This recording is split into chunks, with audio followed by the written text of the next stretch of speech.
ESPN, cause I know it all. I run it up like Christian McCaffrey. You know sports, yeah.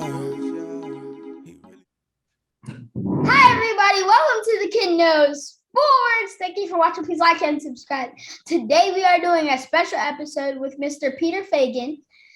He is very special, our most special guest since I have ever started my YouTube channel. Hi, Mr. Feigin. Hey, how are you? Good, how are you? Good, Bryce. I'm doing really well. We just won a championship. I've taken a little vacation, still have like the excitement of everything that just happened. I agree, I would have done it too. Good. So, thank you so much for being here with me. I appreciate your time today. I just don't know how to thank you so much. You don't have to thank me. This is about the most fun thing I do, like all day, all week, all month. So I'm happy to take time. Thank you. So I have to congratulate you on your win. I have to. And guess what, Mr. Feigin? What? I predicted that the Milwaukee Bucks would win the NBA Finals on my YouTube channel. Oh, I wish you would have talked to me a couple months ago and saved me so much heartburn and worry. I wish I had known that because I was worried the whole time. I knew since game 4, I'm like, I know the Bucks can do it. I mean, this Chris Paul was kind of, I'm not trying to be mean to him, but he was kind of just, the way he was trying to end the game, it was not that great. Yeah, I always look at it the other way and think about what incredible defense Drew Holiday played and PJ Tucker played on him and made it so tough for Chris Paul to beat Chris Paul. So I got so excited about how tough we played and kind of controlled our own destiny. I agree. PJ Tucker played really good. Yep. Can I ask you a question? Yes. Have you been a Bucks fan your whole life? I don't want to say this, but no. I'm a Hornets fan. I'm sorry. Okay. And why a Hornets fan? I like LaMelo Ball, and I was born here. Did you know January 8th and January 10th, the Bucks come down to Spectrum Center? I do know that. And you know why I know that? My nephew goes to Wake Forest, which is about half an hour, 40 minutes away. And it's the first time and the only time in the schedule that I'm going to go down to Charlotte and hang out with my nephew. So those are the two dates I love. And who's your favorite player on the Bucks?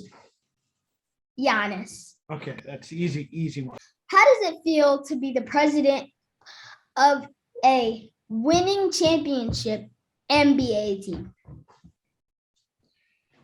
I don't think there's a better feeling. I think it's kind of surreal. Like you don't know how to feel. Like it's so exciting. It's what you dream about. It's what you wish about. And then it happens. So I guess the best feeling is just to say so happy, like pleased, overjoyed, and like, you know, it's such an accomplishment. I don't think it's really hit me yet. Guess what? So I flew to Milwaukee for the parade.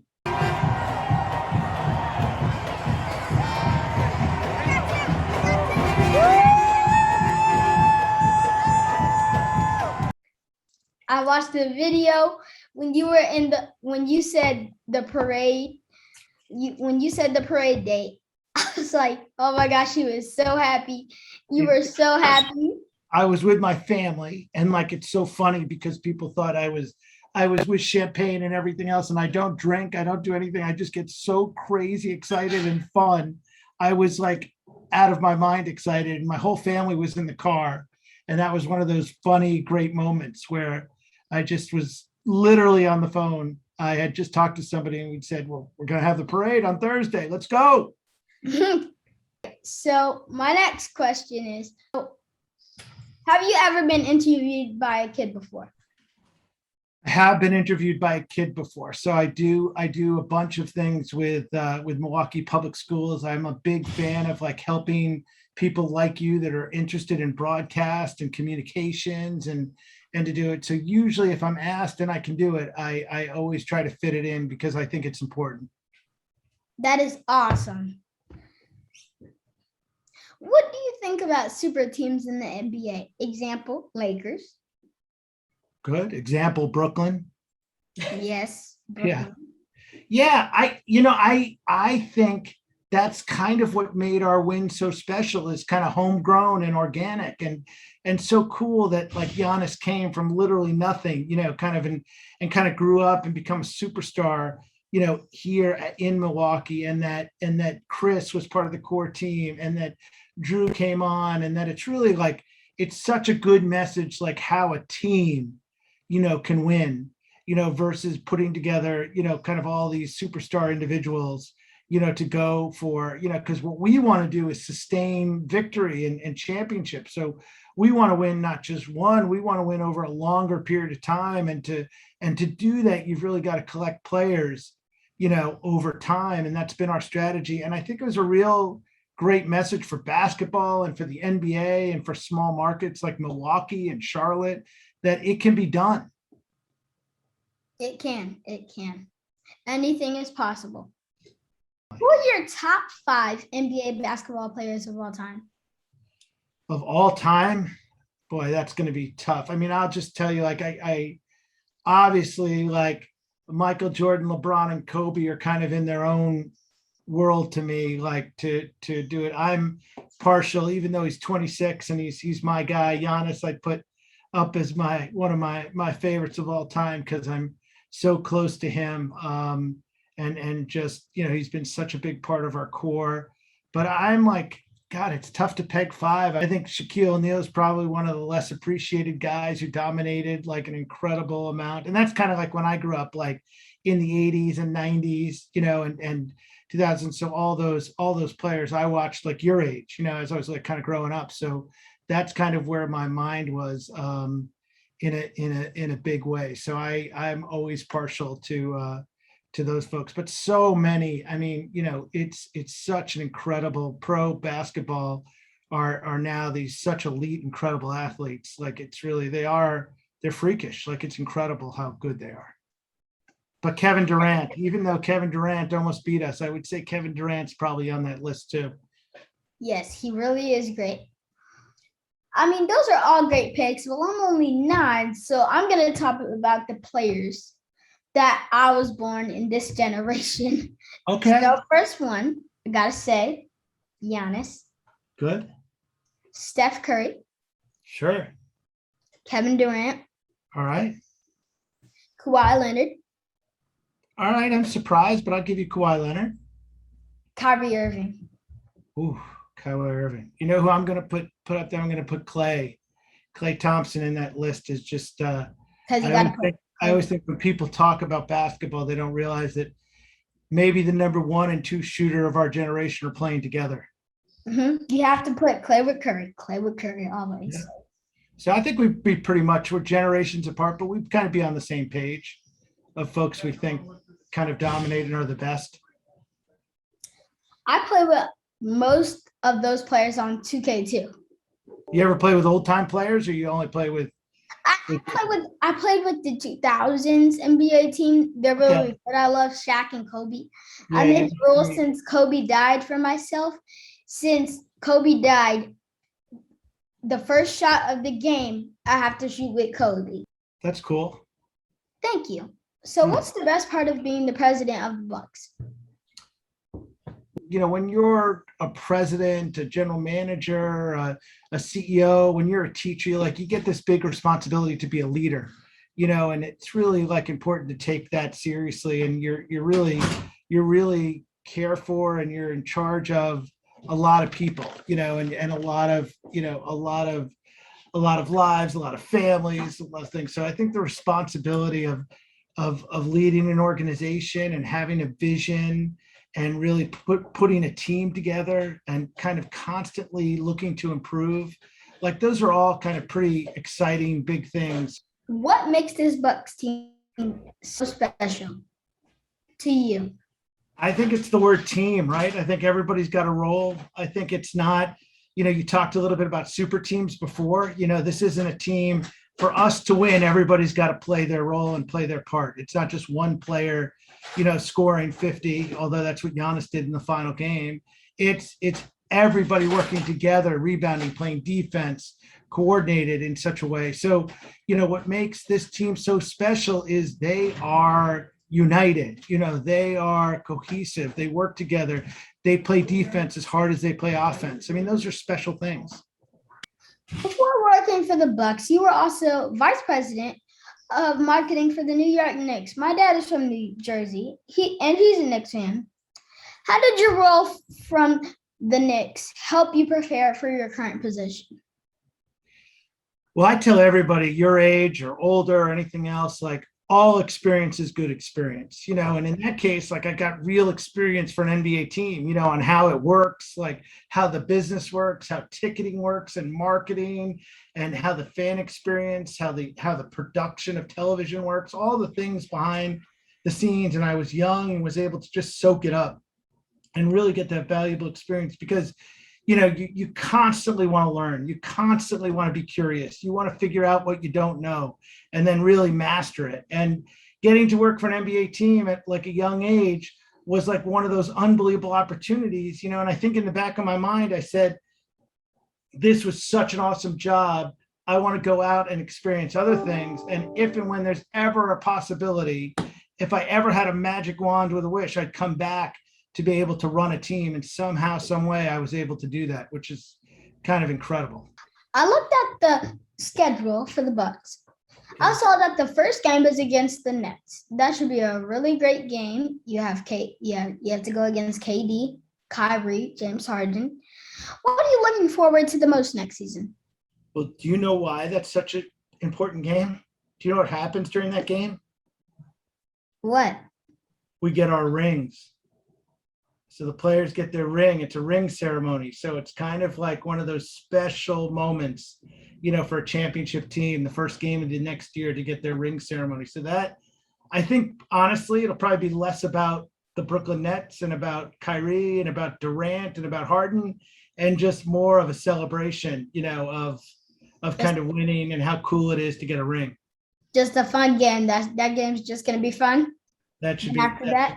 That should be, there should be nothing bad about that game. That should be a fun day. The next game, you're all into it? I think you're always into it. I mean, pro athletes are kind of a different level, like the ability to just focus, 82 regular season games. And for us, over 20 playoff games. Like, I mean, you've really got to be focused and concentrated. And like, that's what they do. It's incredible. The Bucks will be here in Charlotte to play the Hornets.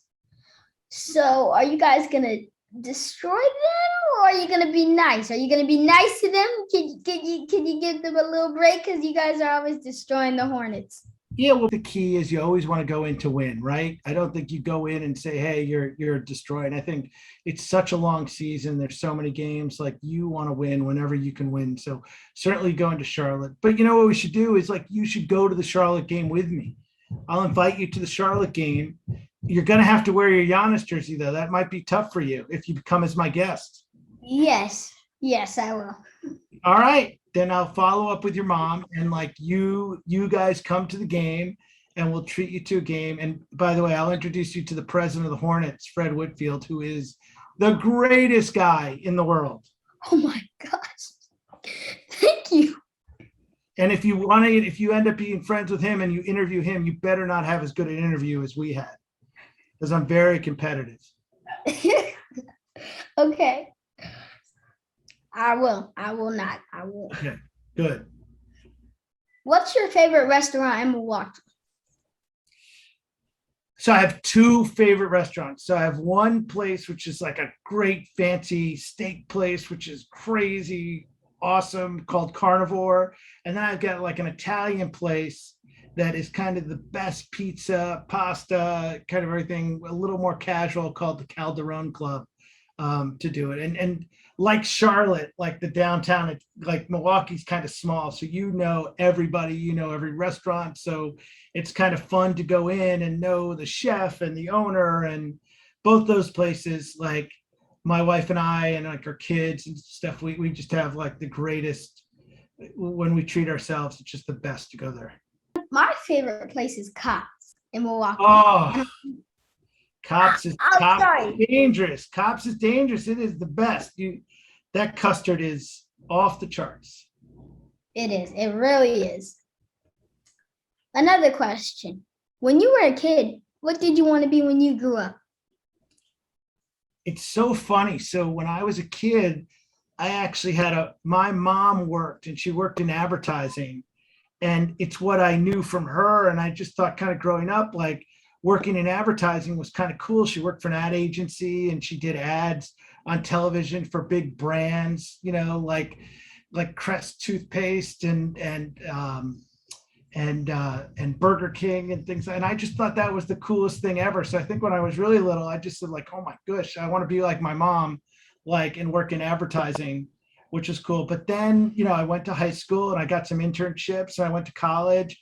And like I said before, I just really wanted to, like, explore everything and anything and just get out there and see what work was and what actually happened. And the more I learned, I kind of leaned towards kind of what I would call like sports entertainment, because the business of sports entertainment. So I'm going to tell you mine. I want to Okay. be so many things. I'm 9. I'm still figuring it out. Do I want to be an NBA player, a gamer? I want to be an entrepreneur too. I kind of want to own a Wendy's when I grow up. Those are all great things. Those are all, by the way, they're all achievable. They're all great. It's awesome that you're thinking that way. And the truth is, you don't know enough about any of them yet to figure out if it's really what you want to do. So go out and, like, taste it, explore it, like, see what it is. But all those are, listen, like, the key to everything is, in the perfect world, you find something that just really drives you crazy and you love it and you're enthusiastic, because then you work as hard as you possibly can and it doesn't feel like work. Did you play sports when you were a kid? I did. I played soccer and basketball in high school and college. I played flag football and basketball. I just started playing soccer, so I'm excited. My first game is next week. Good. I think all those team sports are they're perfect for life, because you learn how to succeed with others, and that's real. And be a teammate. Yes. Do your kids, Alexander and Thomas, play any sports? They do. My daughter is a swimmer, and my son is a basketball player. Nice. What do you do for fun when you're not working? I usually hang out with my kids and my wife. I like still playing basketball anytime we can. I'm a great napper. I can really nap, like, almost anywhere, anytime. I like movies a ton. I'm like, kind of like, I want to be kind of around my family and friends. So I'm a professional hanger-outer. Well, that's all my questions. I cannot thank you enough for this opportunity. I hope you come back on the show soon. Okay. Good luck next season. Thank you. Email me or have your mother email me, and I'll connect you to Fred, and we'll invite you to the game in Charlotte, and we'll meet in person. Great job. So this was really fun.